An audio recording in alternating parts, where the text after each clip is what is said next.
প্রিয় দর্শক, আজ ১৬ই ডিসেম্বর মহান বিজয় দিবস। বিজয় দিবসের শুভেচ্ছা জানিয়ে আমি রেজানুর রহমান সংবাদপত্রে বাংলাদেশ অনুষ্ঠান থেকে আপনাদের স্বাগত জানাচ্ছি। আজকে আমাদের অনুষ্ঠানে অতিথি হিসেবে উপস্থিত আছেন চর্চা.com-এর সম্পাদক বিশিষ্ট সাংবাদিক কবি সৌরভ হাসান। কেমন আছেন? বিজয়ের শুভেচ্ছা, শুভ সকাল।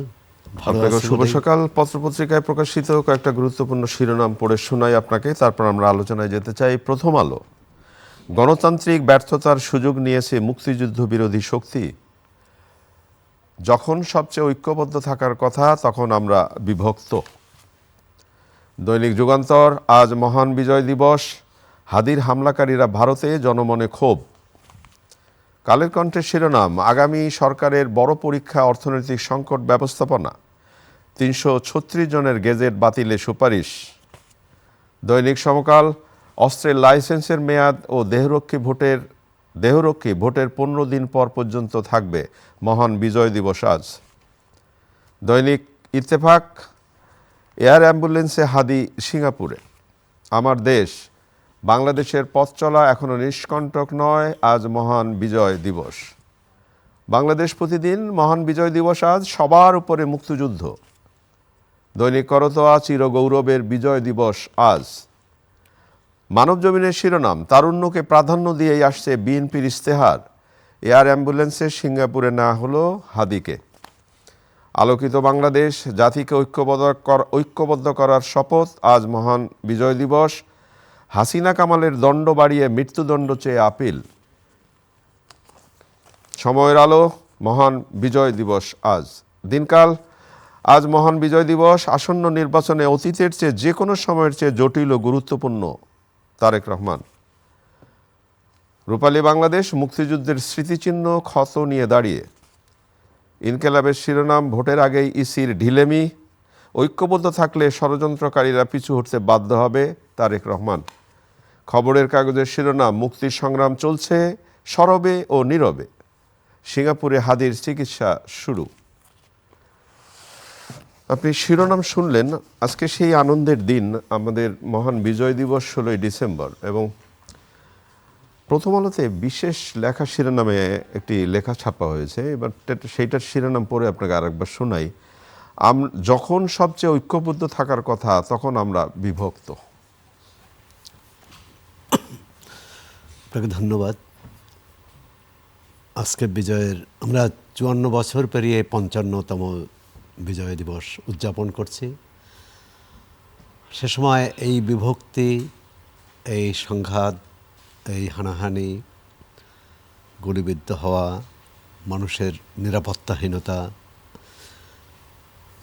মত প্রকাশের জন্যে সাংবাদিকের গ্রেপ্তার হওয়া, কোনোটাই কাম্য নয়।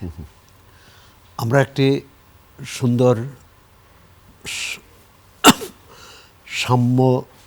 সমতাভিত্তিক, মানবিক মর্যাদা সম্পন্ন ও সামাজিক ন্যায় বিচার নিশ্চিত হবে এরকম রাষ্ট্র চেয়েছি।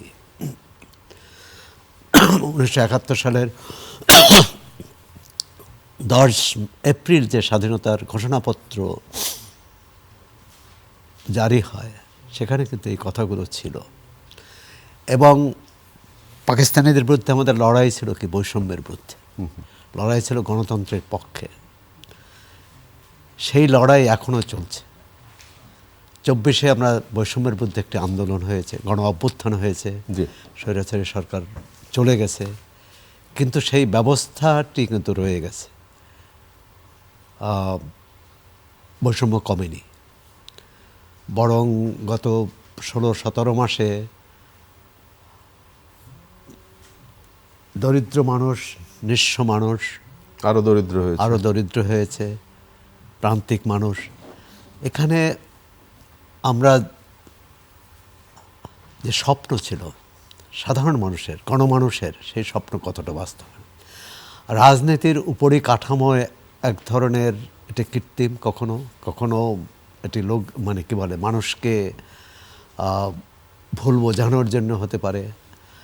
না হলে দেখুন, ২৪ জুলাই অভ্যুত্থানে যারা নেতৃত্ব দিলেন তারা আজ বিভক্ত। অধ্যাপক রেহমান সামান একটি গুরুত্বপূর্ণ কথা বলেছেন যে মুক্তিযুদ্ধের পক্ষের শক্তির এই বিভক্তি এবং গণতন্ত্রের দুর্বলতার কারণেই স্বাধীনতা বিরোধী শক্তি মানে সুযোগ করে নিয়েছে, মাথাচাড়া দিয়েছে। প্রথমত হচ্ছে যে কোনো দেশের স্বাধীনতা বিরোধী শক্তি থাকার কথা নয়। সবাইকেই বাংলাদেশের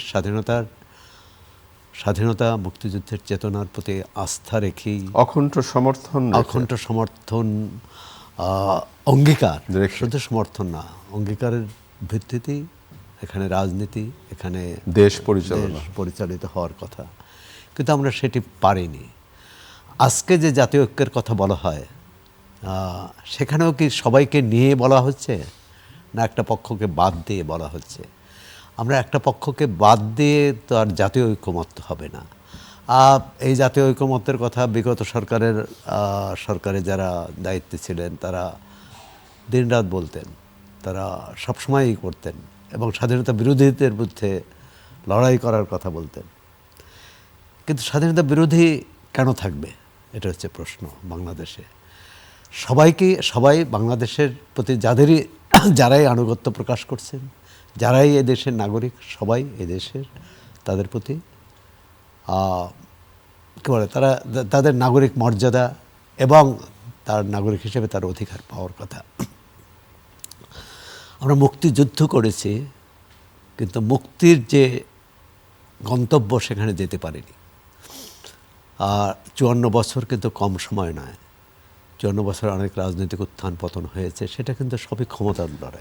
এই যে আপনি বললেন যে আমরা এখনো গন্তব্যে পৌঁছাতে পারিনি, সাম্প্রতিক সময়ে যে ঘটনাগুলো ঘটছে, বিশেষ করে ওসমান হাদিকে আক্রান্ত করার ঘটনা, একই সাথে আমাদের সাংবাদিক আনিস আলমগীরকে গ্রেপ্তারের করার ঘটনা, সব কিছু মিলিয়ে অনেকগুলো প্রশ্ন দেখা দিয়েছে যে ওসমান হাদিকে যে কারা আক্রান্ত করলো। তিনি বিদেশে চিকিৎসা নিতে গেছেন, আমরা প্রার্থনা করি তিনি যেন সুস্থ হয়ে দেশে ফিরে আসেন। এখন পর্যন্ত যারা গ্রেপ্তার হয়েছে বা তাদের গ্রেপ্তার হওয়ার নামে তারা ভারতে পালিয়ে গেছে, এই মন্তব্য করা হচ্ছে এবং এটা জোর দিয়েও বলা হচ্ছে।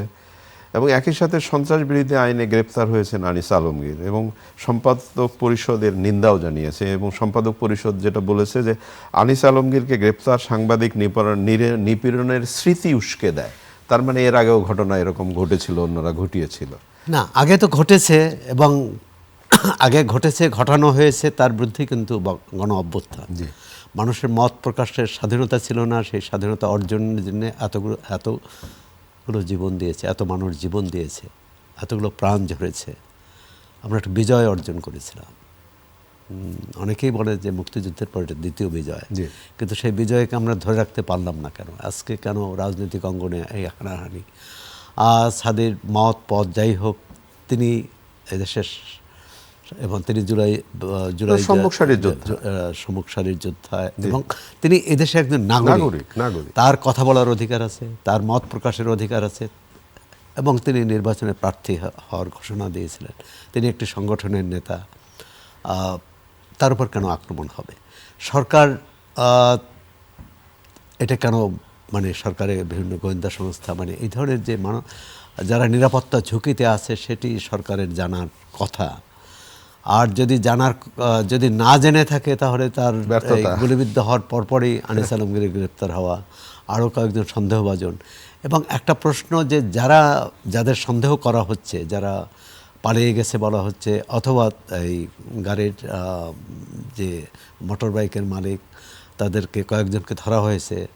ওই প্রধান যে সন্দেহভাজন তার আত্মীয় স্বজনকে ধরা হয়েছে এবং তিনি বেশ কিছুদিন ধরে, প্রথমত যে প্রধান সন্দেহভাজন অস্ত্র মামলায় গ্রেপ্তার ছিলেন, তিনি জামিন পেলেন কী করে?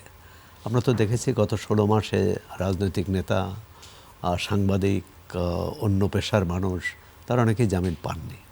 এবং জামিন পাননি যে সব আইন করা হচ্ছে এবং তিনি মানে অস্ত্র সহ ধরা পড়েছে, এটা তো জামিন অযোগ্য। হ্যাঁ, জামিন পেয়েছে, তারপরও মনে করি যে জামিন পেয়েছে, কিন্তু তারপর জামিন পাওয়ার পর কিভাবে এই প্রকাশ্যে আবার এইভাবে প্রকাশ্যে ঘুরে বেড়াতেই পারে জামিন পেলে। কিন্তু যাকে ওসমান হাদি, যাকে টার্গেট করে গুলি করেছে, তার সাথে সখ্য করে তুলল কী করে? ওই সংগঠনের কেউ কি তার আত্মীয় ছিল, পরিচিত ছিল, তার ঘনিষ্ঠ ছিল, এবং গত 15 দিন ধরে তিনি নাকি এই ঘটনার 15 দিন ধরে তিনি নির্বাচনী প্রচারে যুক্ত ছিলেন। কীভাবে প্রচারে যুক্ত হলেন এরকম। এবং সাধারণত আমরা তো সংগঠনের যারা নেতাকর্মী এক ধরনের সবাইকে চেনে, কিন্তু একজন বাইরের লোক এসে তাকে মানে বলল যে আমি নির্বাচনী কাজে সহায়তা করতে চাই, এটা কিভাবে হয়? কথা হচ্ছে যে এই ঘটনার মানে সূত্রটা কোথায়, এটি বের করে তদন্ত করার দায়িত্ব সরকারের। এখন সরকার যদি এভাবে, এবং এটা আরও যেটি আপনি বললেন আনিস আলমগীর একজন সাংবাদিক, তার মধ্যে অভিযোগ থাকলে অবশ্যই তাকেই করতে পারে, কিন্তু সেটা মামলা করার পর না তাকে গ্রেপ্তার করবে, তাকে ডিবি অফিসে জিজ্ঞাসাবাদের জন্য নেওয়া হলো। এরপর উত্তরা সম্ভবত না অন্য রামপুরা যে একটা মামলা হলো, সেই মামলায় তাকে গ্রেপ্তার দেখানো হলো। এবং সন্ত্রাস বিরোধী আইন এটি কিন্তু বিগত সরকার যথেচ্ছ ব্যবহার করত, যে কাউকে রাজনৈতিক ভিন্ন মত হলেই তাকে সন্ত্রাস বিরোধী আইনে দেখা হতো। সম্পাদক পরিষদ তার মুক্তি দাবি করেছেন, আমরাও তার মুক্তি দাবি করি। তিনি যদি সামাজিক যোগাযোগ মাধ্যমে বা মাধ্যমে কারো প্রতি অসম্মান করেন, কাউকে মানহানির বিষয় থাকে, সেই আইনে মামলা হতে পারে। এখন তো ডিজিটাল নিরাপত্তা আইন নেই, ডিজিটাল সাইবার সুরক্ষা আইন, আর সেখানে মামলা হয়নি, মামলা হচ্ছে সন্ত্রাস বিরোধী আইনে। এই সন্ত্রাস বিরোধী আইন প্রয়োগ, আইনের কথা শুনলেই কিন্তু মানুষ ভীত সন্ত্রস্ত হয়। আমরা তো 24শে জুলাই অভ্যুত্থানের পর একটা শান্তিপূর্ণ, একটা নিরাপদ, নির্ভয়ে পরিবেশ চেয়েছিলাম, যেখানে মানুষ মন খুলে কথা বলতে পারবে, যেখানে মত প্রকাশ করতে পারবে, সরকারের ভালো কাজের প্রশংসা করবে। আপনি যেটা মত প্রকাশের কথা বললেন, কখনো কখনো মনে হয় কারো কারো মত প্রকাশ করবার জন্য তো কোনো বাধা নেই। আবার যেমন গতকাল যদি এই একটি দৃশ্য আপনাকে দেখাই, যে প্রত্যেকটি টেলিভিশন চ্যানেলে এটা দেখা গেছে, স্বরাষ্ট্র উপদেষ্টা সহ 3 উপদেষ্টার পদত্যাগ দাবি করে ডাকসুর ভিপি সাদিক কায়ুম তারা একটি বিক্ষোভ করলেন। প্রথমে সে বিক্ষোভের বাধা দেওয়া হলো, তারপর তারা যার পদত্যাগ দাবি করলেন, সেই স্বরাষ্ট্র উপদেষ্টা পাশে দাঁড়িয়ে আছেন, সাদিক কায়ুম তাকে পাশে রেখেই তার পদত্যাগ দাবি করছেন। তাহলে এই ধরনের ছবি বা এই ধরনের দৃশ্য কি বার্তা দেয় আপনাকে? না, এটার মধ্যে হয়তো সরকার যে গণতান্ত্রিক এটা দেখাতে চেয়েছে যে তার সামনে দাঁড়িয়েও তাকে পদত্যাগ চাইতে পারে, এটা ঠিক আছে। কিন্তু যে বিষয়টি হচ্ছে যে এই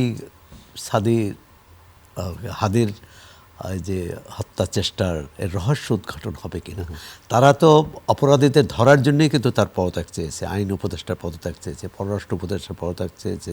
আমি জানি না যে কেন পররাষ্ট্র উপদেষ্টা যদি সে সীমান্ত পার হয়ে ওপার জেলে থাকে, তাহলে তো স্বরাষ্ট্র উপদেষ্টার দায় নাই।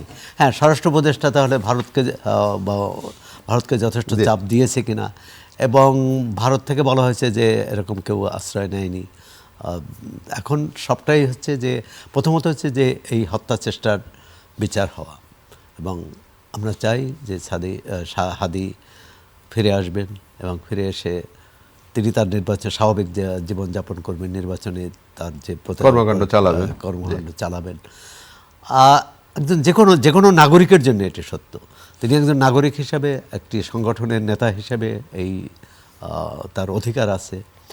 এবং এটি আরেকটি ঘটনা যে ভয় দেখানো, যে এই ধরনের একটি ঘটনা ঘটিয়ে অন্যদেরও ভয় দেখানো, একটা যে আমরা নির্ভয় পরিবেশ আশা করেছিলাম সেই এই নির্বাচনে তো একটা সবাই মানুষ, এখন বলা হচ্ছে যে প্রার্থীদের দেওয়া হবে, নিরাপত্তা দেওয়া হবে প্রার্থীরা। এখন নির্বাচনী প্রচারের ধরনটা হচ্ছে আগে বড় বড় জনসভা হতো, এখন হচ্ছে ঘরে ঘরে যে মানুষই করে। তা সেখানে একজন গানম্যান নিয়ে বা 5 জন গানম্যান নিয়ে কি ঘরে ঘরে যেতে পারবে? তা যাদের বাড়িতে যাবে তারা তো ভয় পাবে। সুতরাং একটা সার্বিকভাবে, এবং প্রধান নির্বাচন কমিশনার আবার বলেছেন যে এটা বিচ্ছিন্ন ঘটনা। এটা 2 দিক থেকে বিষয়টি দেখা যেতে পারে। এক হচ্ছে আমাদের নির্বাচনী রাজনীতিতে তো সংঘাত সংঘর্ষ হয়ে থাকে, যে একজন প্রার্থীর উপর হয়েছে এটি মানে আর হবে না, তাহলেই আমরা বিচ্ছিন্ন ধরতে পারি। আর যদি এর পুনরাবৃত্তি ঘটে সেই দায় কে নেবে? প্রধান নির্বাচন কমিশন নেবে, সরকার নেবে? একেবারে শেষের দিকে আমরা একটা অন্য রকম আলোচনা করতে চাই। এই সময়ে এই শীতেও পেঁয়াজ বলা হচ্ছে, মানে যারা বিক্রেতা তারা বিশেষ করে বলছে যে আমদানি থাকলেও কেন দাম বাড়লো। এটা কৃষি অধিদপ্তরের একজন কর্মকর্তার বক্তব্য শুনলাম আমি চ্যানেল আইতে খবরে। তিনি বলছেন যে এটা ব্যবসায়ীদের একটা কারসাজি। তাহলে একজন দায়িত্বপ্রাপ্ত কর্মকর্তা যদি সরাসরি বলেন যে এটা ব্যবসায়ীদের কারসাজিতে এই পেঁয়াজের দাম বেড়ে গেল, তাহলে সাহসটা কার, কোথা থেকে? না, এটা বাণিজ্য উপদেষ্টাও বলেছেন। আগের আওয়ামী লীগ সরকারের সময় বাণিজ্য মন্ত্রী অহরহ বলতেন যে ব্যবসায়ীরা কারসাজি করেছেন, ব্যবসায়ী সিন্ডিকেট ভাঙতে পারে না। আমরা সরকার বদল হয় কিন্তু সিন্ডিকেট ভাঙে না, সিন্ডিকেট অটুট থাকে। সিন্ডিকেটই শক্তিশালী। সিন্ডিকেট শক্তিশালী অবশ্যই, সেটা রাজনীতির ক্ষেত্রে, সেটি ব্যবসা বাণিজ্যের ক্ষেত্রে। কারণ দেখুন, বাংলাদেশের স্বাধীনতার 54 বছর তো এই প্রশ্নটা আসে যে বাংলা সবাইকে স্বাধীনতার স্বাদ পেয়েছেন, সবাইকে তার ন্যূনতম অধিকার, যেমন খাদ্য, বস্ত্র, শিক্ষা, স্বাস্থ্যসেবা, বাসস্থান, এই অধিকার পেয়েছে, পাননি। তাহলে আমাদের বিজয়ের যে আনন্দ সেটি কতিপয়ের জন্য থাকবে না সবার জন্য থাকবে? অনেক ধন্যবাদ আপনাকে। প্রিয় দর্শক, আমাদের প্রিয় অতিথি যে প্রশ্নটি শেষে রাখলেন সেটাই বোধ করি বড় প্রশ্ন। অনুষ্ঠান শেষ করি একটু পরেই, সকাল 11টায় চ্যানেল আই প্রাঙ্গণে বিজয়ের অনুষ্ঠান, বিজয় মেলার একটা অনুষ্ঠান হবে, সরাসরি আপনারা দেখতে পারবেন। বিজয়ের এই দিনে আবারও শুভেচ্ছা জানিয়ে অনুষ্ঠান শেষ করছি। ভালো থাকবেন। খোদা হাফেজ।